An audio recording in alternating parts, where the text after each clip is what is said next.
शैतानिर्रजीम बिस्मिल्लाहिर्रहमानिर्रहीम। अस्सलाम वालेकुम फ्रेंड्स।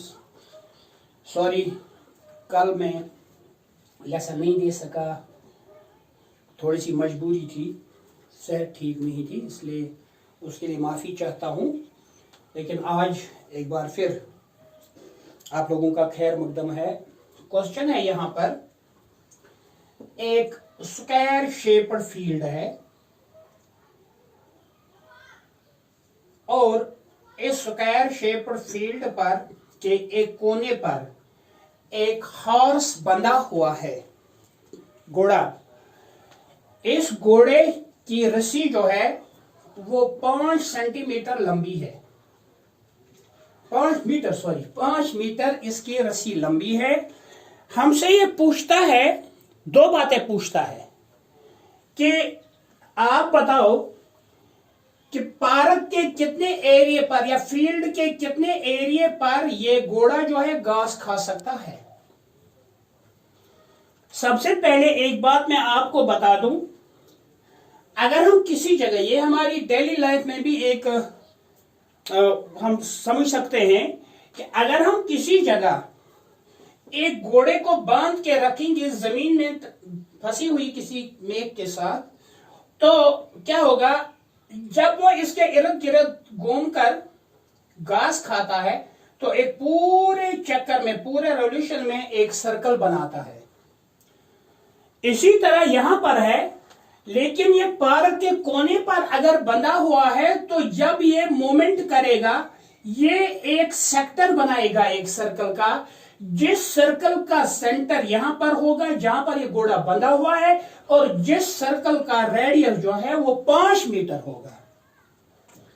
और दूसरी बात, क्योंकि ये फील्ड जो है, ये पार्क जो है, it is square shaped, therefore the sector angle subtended by this sector is 90। इस तरह हमारे लिए ये चीजें अब आसान हो रही है कि हम किस तरह ये एरिया निकालेंगे जिसमें ये घोड़ा घास खाता है। तो हम लिखेंगे लेंथ ऑफ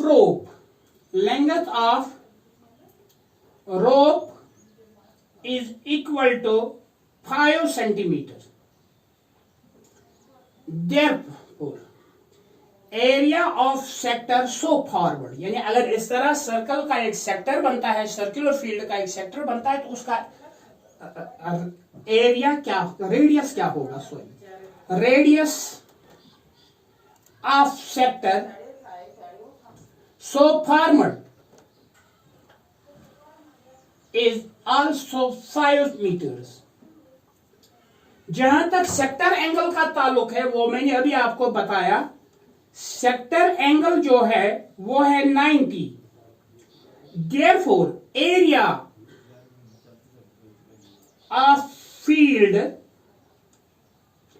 ऑन विच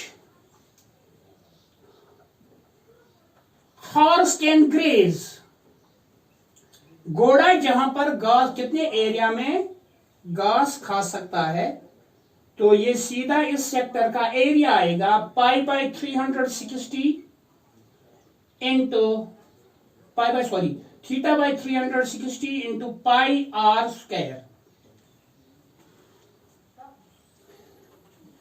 ये थीटा जो है 90 degree divided by 360 into pi r square, radius square means 5 metre into 5 metres. तो 1 is 9, 1 is 9, 9 4 are 36. That means 5 5s are 25 by 4 pi metre square. इस एरिया पर यह घोड़ा घास खा सकता है। लेकिन अब दूसरी बात भी इसने हमसे पूछी है कि अगर इस घोड़े की रस्सी जो है उसको हम 5 मीटर से बढ़ाकर 10 मीटर कर देंगे तो फिर ये जो और एरिया इसमें होगा वो कितना आएगा।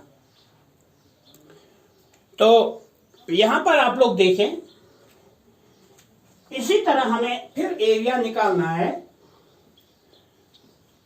10 मीटर इसकी रस्सी बनानी है।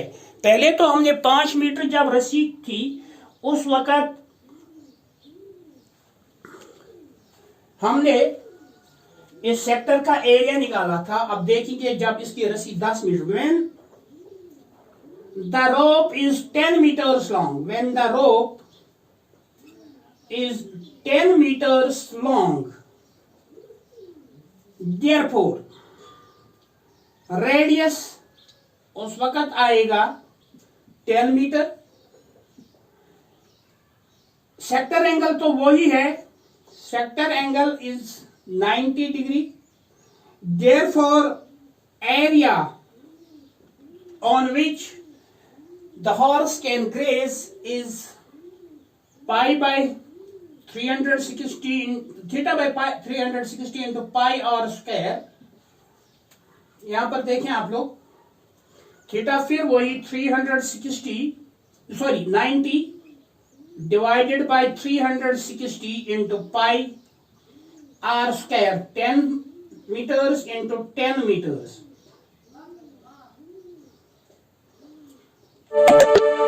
Force.